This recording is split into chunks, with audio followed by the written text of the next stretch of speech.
Hello, everyone, and welcome to another session of our Fall 2025 Tiger Talks. We have a special guest with us today, and we're going to talk about some really important things as it relates to your students' involvement and being safe while they're also being involved. And we're going to talk about drugs, alcohol, and hazing and how that may affect your student. So get your questions ready. If you're listening to this on YouTube, feel free to email our office at parents@memphis.edu. If you have questions while you're listening, we'd love to get you in touch with Donald Abels, and we'd love to answer your questions, even if you're watching the recording. So, I'll introduce myself. I'm Heather Hampton. I am Assistant Director for Parent and Family Services. And then I'll toss the mic over to Brittany, and then we'll toss the mic over to Donald. I'm Brittany. I'm the Parent, Family, and Student Communications Coordinator. Hello, everyone. My name is Donald, and I serve as the Director for Student Leadership and Involvement. All right, and we thank you all for being here today. We're going to start first with a sort of fun question here. We like to engage our guest speaker with a fun question. So our question today for you, Donald, is what is your dream car if money was no object? I have to add that in there. If money was no object, what would be your dream car? Yeah, that's important for me to hear or to know before I pick. Right. Man. Let's see. Well, question. Is the money just going toward the car or insurance as well? That is an important question, though. Let's just say insurance is taken care of and it can all go toward the car. So, Okay. Well, let's see. I'll have to say a Range Rover, black on black, tinted windows, 2026, if those are out yet. Just let me know when I can pick up the keys. Ooh, I'm riding with you. I would like to think I'm a minivan mom, so I love my minivan. But if I had a dream car, it would probably be one that's you can't find in the United States. It's a BYD Yang Wang U8. It's a Chinese car that is so fabulous. You can even take it in the water. I'll have to look that one up. Yeah, it's not over here because it would have 150% tariff on top of it. But if money was no object, I would have me a couple of those. Wow, that sounds What about you, amazing. Brittany?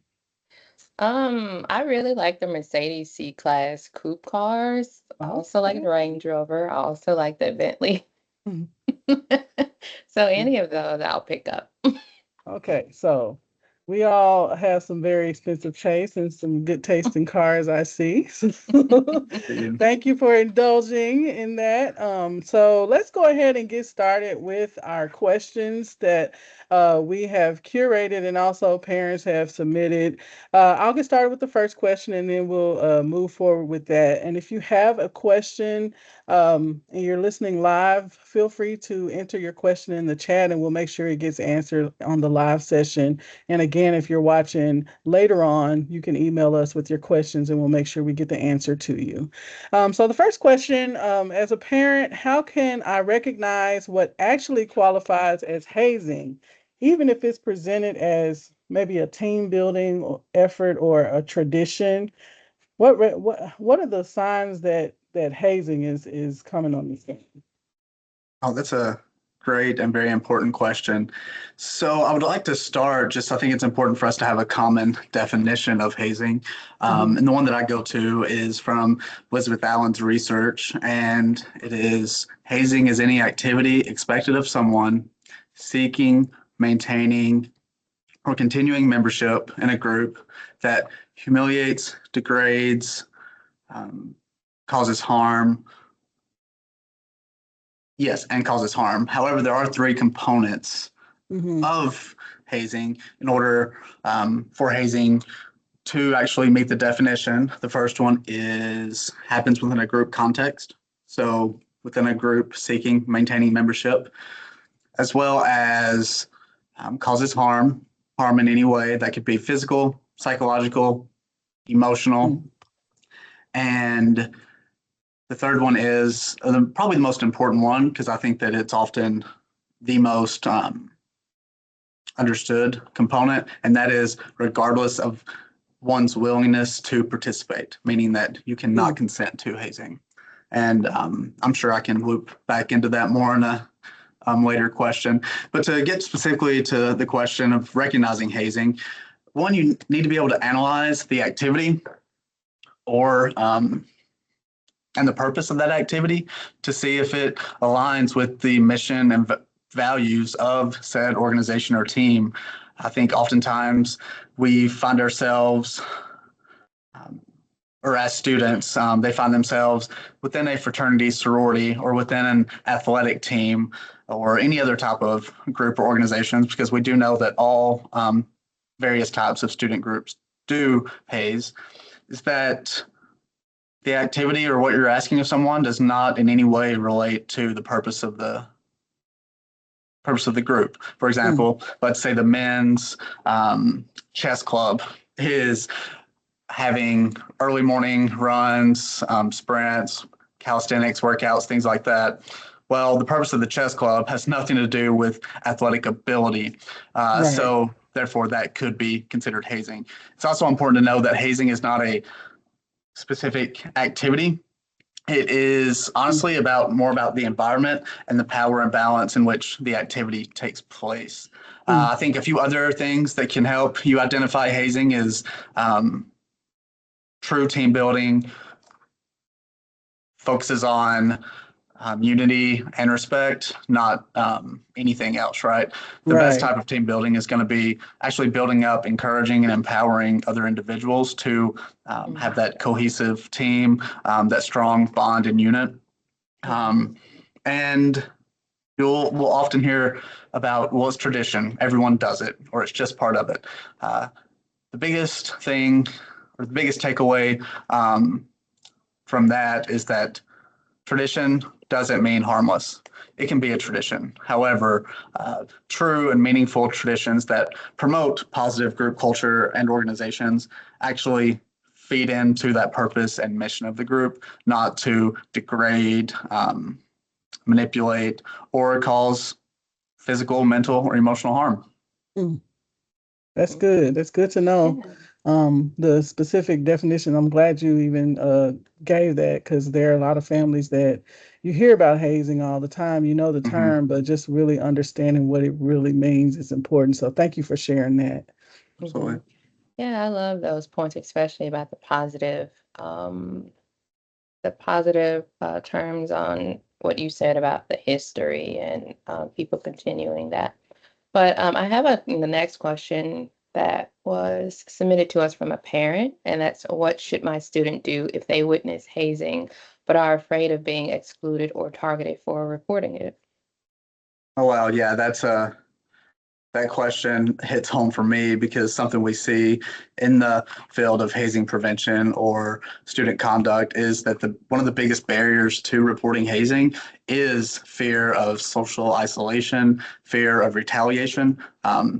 So yeah, very important, and also very important to be able to speak to your student about that. So if one were to suspect, experience, or witness hazing, it's important to know that you can report to the university anonymously, and you as a parent or family member can also do that, because the reason we do allow anonymous reporting is because specifically for the retaliation piece. In order to submit anonymously, you would want to go to the Office of Student Accountability's website. There would be a reporting link there. And whenever you're filling out that form, or you can coach your student as they're filling out the form, if they choose to remain anonymous, they need to be as detailed as possible when submitting a summary or recapping the activity and what they thought was hazing, including names, people that were there, date, time, location. And the reason for that is because without having someone to follow up with and speak to about the report, they need to be able to really have all the information they need to help paint a picture and then move forward. One of the biggest, or something that's really unfortunate, is when a student, parent, community member submits a report of problematic behavior, yet the report just says fraternity is doing blah, blah, blah. men's soccer's doing blah, blah, blah. Without any other additional context, truly difficult to truly fact find and investigate the situation. So that behavior cannot happen again. Mhm. So detailed reports are what's best. Okay, Right. thank you for that. So I heard you, just quick before I get into the next question, I heard you mention, is it the student's responsibility for reporting that, or can a member of the community or a family member report as well? Like, I think I heard you. Anyone can report. You do not have to log in with your student credentials. And often, from my experience, parents are typically the ones that do report. I do not work in the Office of Student Accountability. However, I would not be surprised if this semester parents ended up calling me, asking me, not to share their name often, and that's completely fine, but letting me know that XYZ is happening to their student or maybe their student's significant other. And so, yeah, I share that because you don't have to just report online. You can call, you can stop by an office, Heather's office, Brittany's office, student leadership and involvement. You can also go to other student affairs or just employees in general to report an issue, and they can guide you on the best way to get that information to the people that need it. That's really good to know, because I know, a lot of times we're, talking to parents and we're sharing things like FERPA and what you can't do for your student, and your student has to do this. So it's good to know that that option is available for parents and family members who need to advocate for their student in that way. So thank you for clearing that up. So our next question kind of goes along with that. How can a parent tell if their student is involved in a risky group or environment? Now, you shared some of the key markers of what hazing is, but are there things, red flags they should look for in their student and in maybe some of the activities that are mentioned? Yeah, so I think the first thing they can do, let's say the student hasn't joined yet or they already have joined, specifically in terms of high risk specific to hazing. Back in, it was Christmas Eve, December 2024, the Biden administration signed into law the Stop Campus Hazing Act. This legislation was in the works for over 10 years.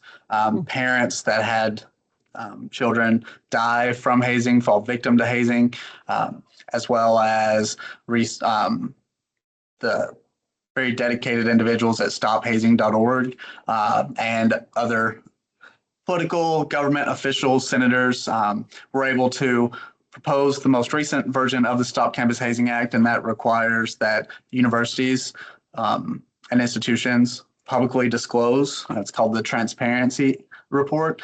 Organizations that have been found responsible for the past, I believe it's 5 years, with a summary of what they were found responsible of doing. And it's also, if you're familiar with the Cleary report, now hazing will be included in the crime statistics published annually in that annual security report.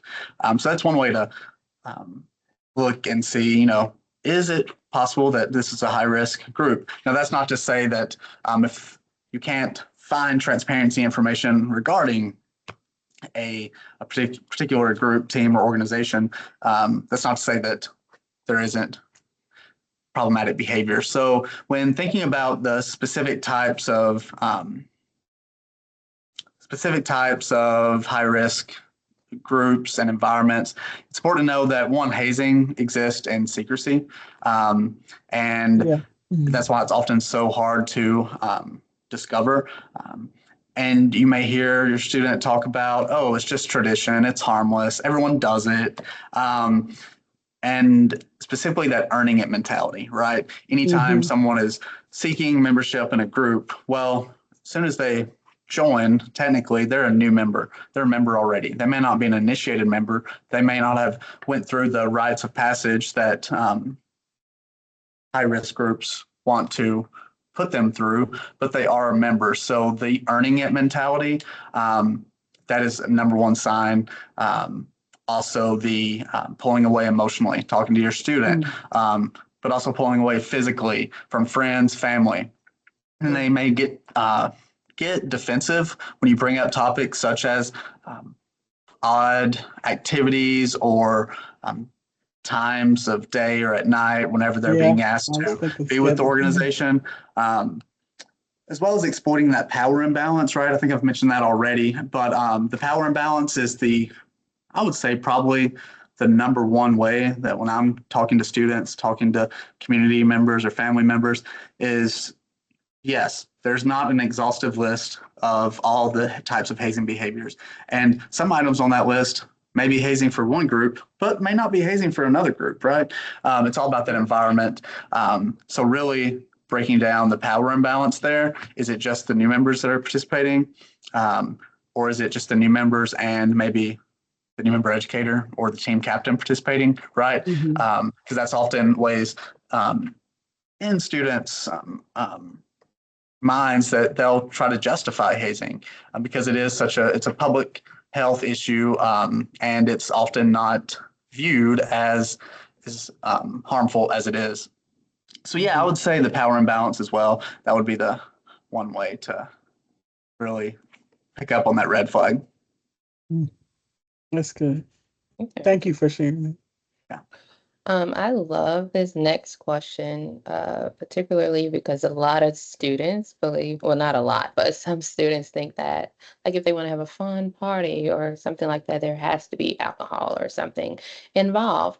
So, what can student organizations do to build strong group bonds without relying on alcohol or hazing traditions? Yes, I love that question too.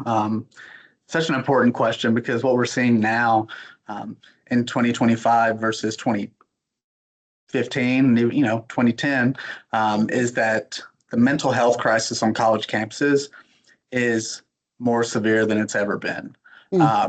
And you take that, then you take a college setting, right? Which is already, college is a high risk environment. If nothing, for nothing else, but for nothing else, one of the main reasons is that your student is basically away from home on their own for the first time. You have oftentimes a majority of 18 to 22-year-olds, their brains are not fully developed yet, and they don't often make the most sound decisions. Then you take that, and on top of that, the student is in a group. We'll use an athletic team or fraternity or sorority for an example. Those statistically, those are the two highest or most likely groups to haze. There was a huge research study done some years back, and 74% of those surveyed nationwide at colleges and universities indicated that they did participate in at least one hazing activity during their time in that team. And the number for fraternities and sororities was 73. So essentially the same. The majority. Yeah. So when it comes to building, cultures of dignity, respect, and not relying on alcohol, and hazing comes down to relationships, right? An analogy I like to use is when you think about a positive relationship versus a toxic relationship, just individuals, whether that be friends, family members, or significant others, there are a few things you can think of right off the bat that are toxic, right? Manipulation, belittling, manipulation, meaning that someone tries to control your time, control access to your money, control you as a whole, belittling, putting someone down, viewing them as lesser than you. And what's the opposite of that? It's healthy relationships, right? This is also the same for a group environment and in a group or organization setting. You want it to be fun, right? Someone that can enjoy spending their time with other people around them, but also it's important to bring out that an organization is bringing out the best version of you. Toxic relationships do not do that, and toxic organizations don't do that. Equity is an important piece, right? Relationships that feel balanced are the healthier relationships. And they also contribute to the group success by treating everyone on an equal level and not having that power imbalance and belittling people. That's Wow. good. Yeah. Yeah. I was gonna say our next question kind of you kind of segue into that because we're talking about the group and the culture of the group, but those groups have student leaders and you talk about power imbalance and how, sometimes those student leaders, are seen as more powerful or, have more influence over what happens in the group. So how can student leaders in particular create this safer, more respectful group culture? I know there's pressure because even at that age, I imagine there's still that group mind where you want to fit in, you don't want to be seen as the outcast. But even as a student leader, that's a lot of pressure on them. So, how can they overcome that pressure to help create that type of respectful group culture as a leader? Absolutely. And it's a big ask, right? But Yeah. leadership isn't always easy. And that's what I That's try right. to let students know that yes, you need to hold your peers. Like, yes, you can create new initiatives, be fun, enjoy your time leading, be charismatic, but also if you're going to be a true leader, you've got to hold your people accountable. You've also got to set the expectation and communicate the expectation of what behavior is acceptable and what behavior will not be tolerated. I forget who said this, but there's a quote that I like it goes, the worst, the culture of the culture of an organization is the worst behavior the organization is willing to tolerate. And I think that directly speaks to the leader's responsibility, setting that tone, but also holding people accountable, because if people aren't held accountable, what happens, right? Just like raising your student or child. So yeah, I think that other ways leaders can help create that safe, healthy environment is to understand that real leaders make people feel safe. No leader that people respect or view as a leader is someone who belittles people, allows toxic behavior to be the norm, allows a subgroup of members to participate in harmful activity with the newest members, whether that be drinking or hazing. But also, the truest and most effective leaders are people that make others feel safe.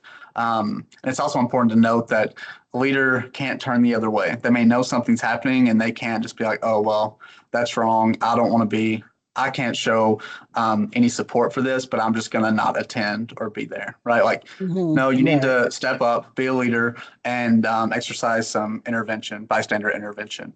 I think other ways leaders can create safer, more respectful environments is to be approachable. Let your newest members know that you're there. Let the newest members know what the expectations are of the older members, but also newest members. And just anytime, because oftentimes it'll be a subset group of members that decide, oh, we're gonna take these newest rookies, teammates out, or these newest members of a student group or fraternity or sorority, and we're gonna let them know what tradition is. I went through it, so they need to go through it. They'll use alcohol, forced or coerced consumption. And let those newest members know that here's my cell phone number. If anything like that happens, you call me right away. Actually, like if you want to be a member, an initiated member of this group, you're going to call me right away so I can put a stop to this. So yeah, I think those are just a few of the many, many ways student leaders can help create positive culture change within their group. Yeah, I'm glad you mentioned that because there's so much pressure for student leaders and students regardless, but you have to just make up in your mind, like you said, and you're going to be respected. You may not like the decision or the stance that I'm taking, but you're going to respect it. And I think the organization and students will be safer because of it. So I think that's something that parents can and family members can be assured of, making sure their student gets to know that student leader, and holding them accountable. So Yeah, that reminds me of something that a mentor of mine once would often say. For context, my background is in fraternity and sorority life for over a decade. My mentor would always say, be the fraternity man that can look a mom in the eyes and promise her that her son will be safe, right? And I think that's the case for athletic teams, all types of groups. Like, be that member that can look a parent, family member in the eye and assure them that their student will be safe. Because at the end of the day, these students are someone's child, brother, sister, significant other, best friend, what have you. And we have a responsibility to keep them safe. Right. Yeah, I love that. And well, this next question kind of ties into what you said about being a true leader and approachable. Um, but what's the safest way for a student, even if they're not a leader, to intervene if someone has had too much drink or if they're using drugs? Yeah, mentioning the mental health crisis, and our current or younger generations, their increasingly desire to belong and be a part of a group. Where humans are innately social creatures. We need other human connection, and I think there can always be that fear of, oh well, what if they're like, this isn't actually alcohol poisoning, or what if like they snap out of it in like a minute or two, or what if it gets them in trouble, gets me in trouble with the university or police potentially, or the organization or team in trouble, right? So that's why it's so important to constantly be reminding students that, one, always call 911. You're not a medical professional. Do not try to take someone to the hospital. Do not try to move them. No, just don't touch them unless, CPR or, something of that nature. But first and foremost, call 911. And also, we need to ensure students know about the Good Samaritan amnesty policy at the university. If there's that fear of getting in trouble, just know that there is a policy, and it can be found in the Student Code of Conduct on the website for the Dean of Students and Student Accountability, that outlines what that policy is. And the intention of that policy is to put students' health and safety at the very front of everything else, before everything else. As a university, it is our responsibility to do everything we can as administrators to ensure the safety and well-being of our students, right? So let them know about the amnesty policy, because that is one of the biggest barriers, is fear of, just like retaliation, fear of consequences. And I think other things that we need to really let students know is that take care of people, right? Doesn't matter if you just think a student maybe have had too much to drink, or may have had something laced in drugs that they were partaking in. It doesn't matter, because best case scenario, you do call for 911 or seek help and nothing was wrong at all. Maybe they just were really tired and hadn't slept the past few nights because they were up all night studying for finals, right? But worst case scenario is that you decide not to do the right thing, and then something unfortunate or tragic happens.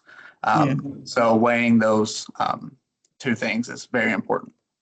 Yeah, I would definitely want to be one to just err on the side of caution at the latest, For sure. Yeah. So call 911 and educate yourself about the Good Samaritan policy in the Code of Conduct, to reiterate. Yes. So parents definitely, you may, and when you talk to your student and you bring this topic up, then that may be something. You can ask the student, do you know about the amnesty, the Good Samaritan policy at the university? Do you know what that means? and that could open up the door for more conversations surrounding this. So we're talking about a student that may have had too much to drink or may be seen or noticed using drugs, but that brings up the question about some common myths about safe, quote unquote, drinking or harmless, quote unquote, hazing that parents and family members should talk about with their students. Like, is there such a thing as safe drinking and harmless hazing? I would imagine no, but that myth is out there, and some students are seeing it as truth, in fact. So, what are some of those myths that family members can know about, so that if their student starts to talk that talk, they're like, wait a minute, that's not fact, that's not actually true, and they can challenge their student to think higher. No, fantastic question. I think myths should always, call it myth busting or what have you. It's very important because myths often lead to disastrous situations, right? Right. So specifically in regard to drinking, I think there are a lot of myths out there, and each of these myths are backed up by science, right? Prevention science, harm reduction, World Health Organization, things of that, all this research. And one is that we often think of as like, oh, how do I sober up quickly, right? You'll hear drink lots of water, eat something, take a cold shower, drink some coffee. And the reality is simple, right? Nothing but time can sober someone up. Yes, a cold shower may cause a shock to the system and make you become more alert, but at the end of the day, that blood alcohol level in your blood system is going to be there until time passes and your liver processes the alcohol accordingly. I think another myth that I often hear is, oh, I've got tolerance, I can handle my alcohol, I've been drinking for a long time. Well, the reality is, and there was this research study probably about 20 years ago now that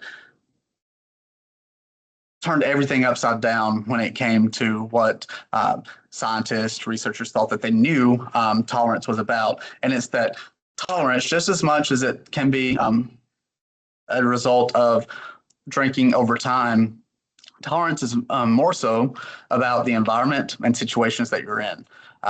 So knowing that just because you can drink a lot does not mean that your blood alcohol level is not going to be the same. Does not mean that your body's reaction to alcohol necessarily will always be the same. It may just be that, one, you've learned ways to show up and be more present with alcohol or drugs in your system. Really, it's anytime there's drinking games, right? People are like, oh, they're just fun. And yeah, it's a game. It can be fun. But the fun comes after the danger. Whenever you're playing a drinking game, it's called binge drinking, right? You're bypassing your body's normal response, such as fatigue, lack of hand-eye coordination, or just ability to focus and hold a conversation. You're drinking, and you're not taking in those cues from your body saying, hey, wait, something's not right. Specifically with hazing, some of the biggest myths are that it's not hazing if everyone agrees to do it. It's just a tradition and bonding, right?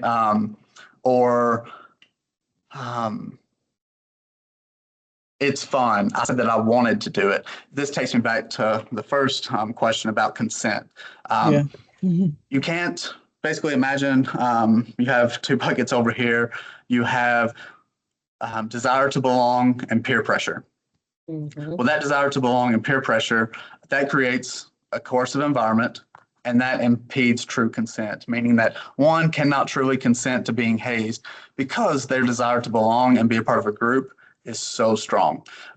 There's fascinating research from the National Geographic some time ago that measured brain activity, and we know that the adolescent brain, just as much as it wants to eat when it's hungry, desires food, it is exactly like 50-50, just as much of a desire to belong and to be a part of a group. So, yeah, I think those are the biggest myths that I would share today. Thank Wow, you for that. very interesting. Yeah. So, oh, is it me? Mm-hmm. My What's turn. one? So we received this from a parent. What's one practical step my student can take to protect themselves and their peers in a social setting? I think being aware Yeah. of your surroundings, Talk to my brain. going, like, let's say you're going out with friends, it's a Friday, Saturday, you're going to an event where there's going to be alcohol and you plan to partake in alcohol or drugs, right?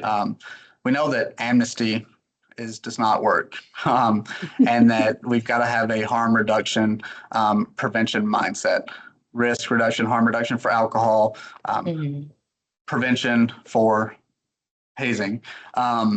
Although alcohol and drugs can also have prevention, but when it comes to hazing, particularly, we can never advocate for reducing harming someone's dignity, right? We can only take a prevention approach when we're trying to end this public health issue. But I would say being around your surroundings, but going out with a plan, knowing a system to track your drink. Sometimes people will put solo cups on top of their other solo cups. Sometimes they'll keep the bottle cap in their pocket, because you need to know your limits and maybe have an accountability partner with you, being like, hey, Joe or Jane, you've had XYZ, it's time to slow it down. And with hazing, it's about having the ability to speak up, having the ability to have an exit strategy. If you ever feel like something is about to happen that you're not comfortable with, or that doesn't sit right, or just isn't right, ethically, morally, doesn't align with your values, have an exit strategy, whatever that may be. It may be that you're just going to get up and walk out, or it may be that, oh, my cat, Izzy, has had a heart attack and my mom's rushing her to the vet, right? Whatever, and get out.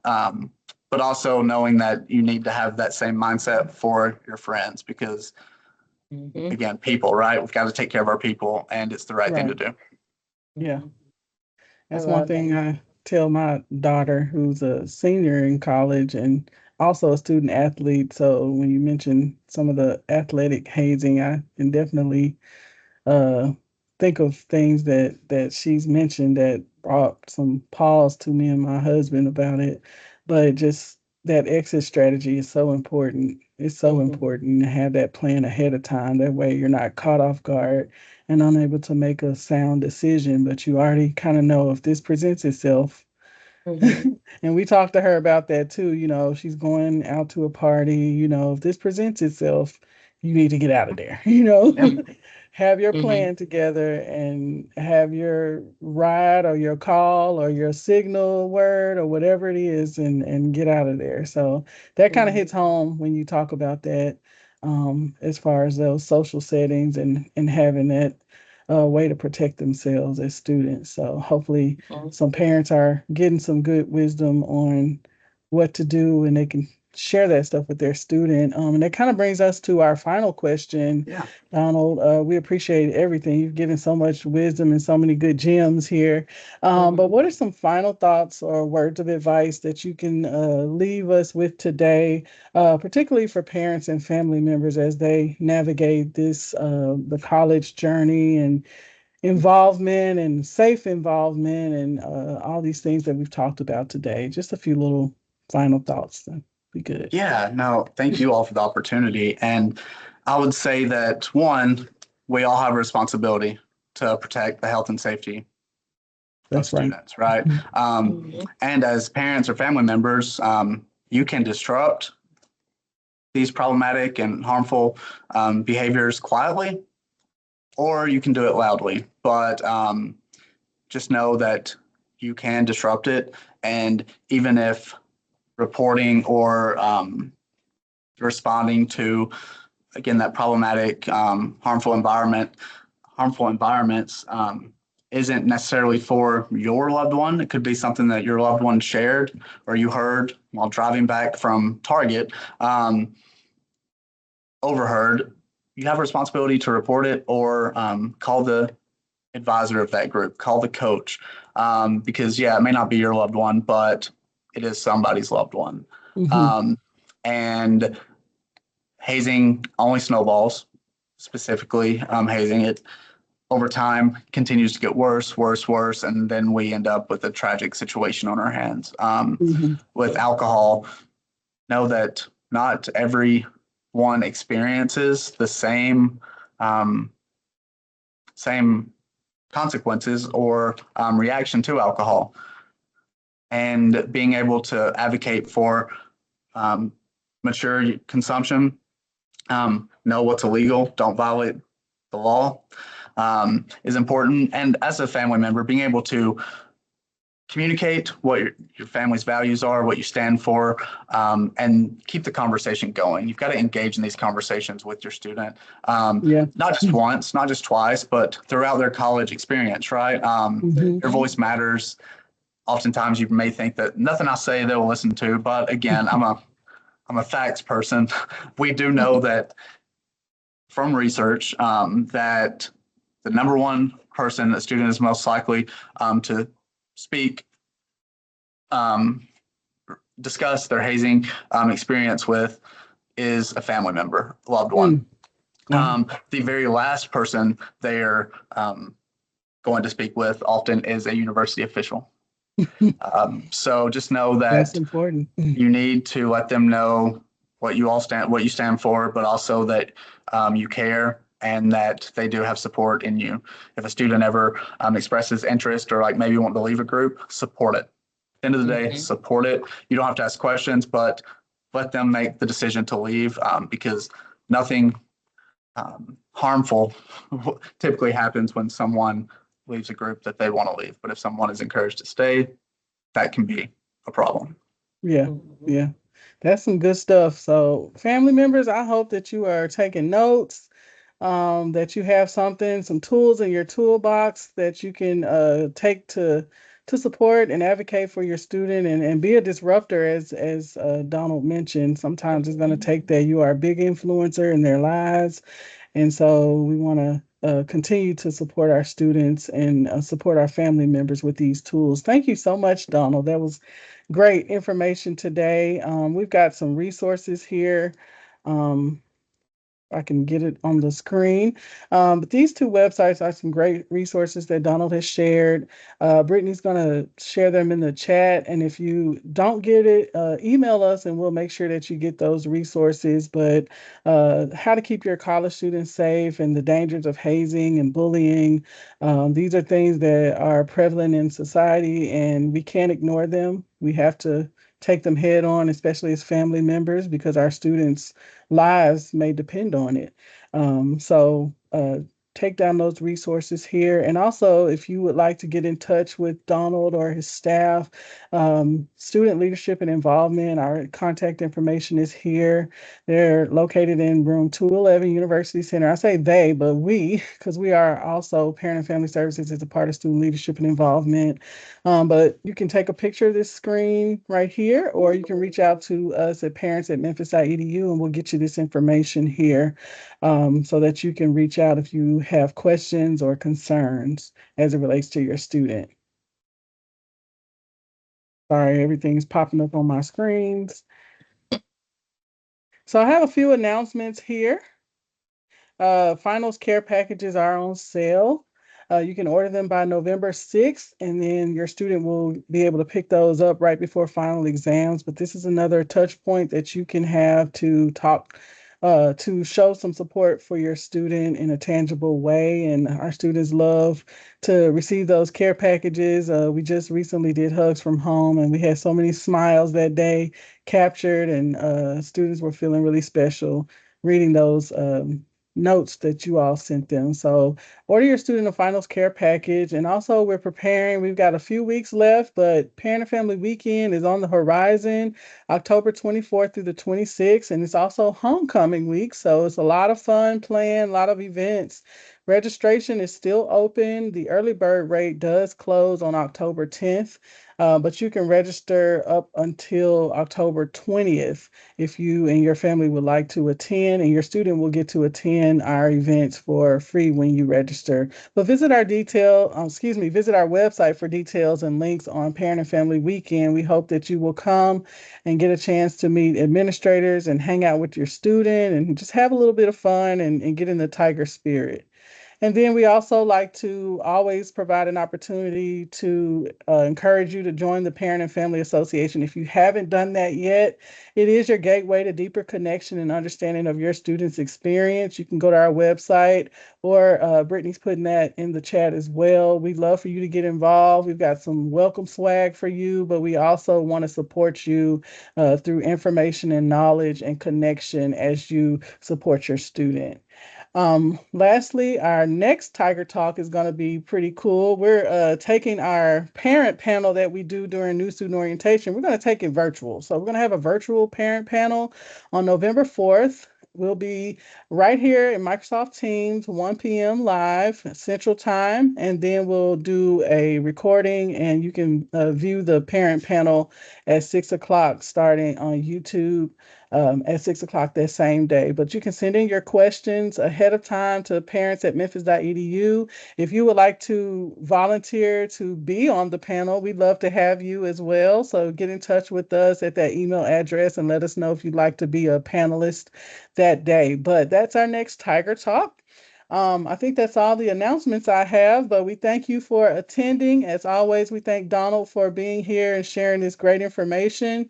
Again, we're here to support you. If you have questions, feel free to reach out to us through email. You can come visit us in UC211. You can call or text us at 901-678-2115. But we thank you for attending.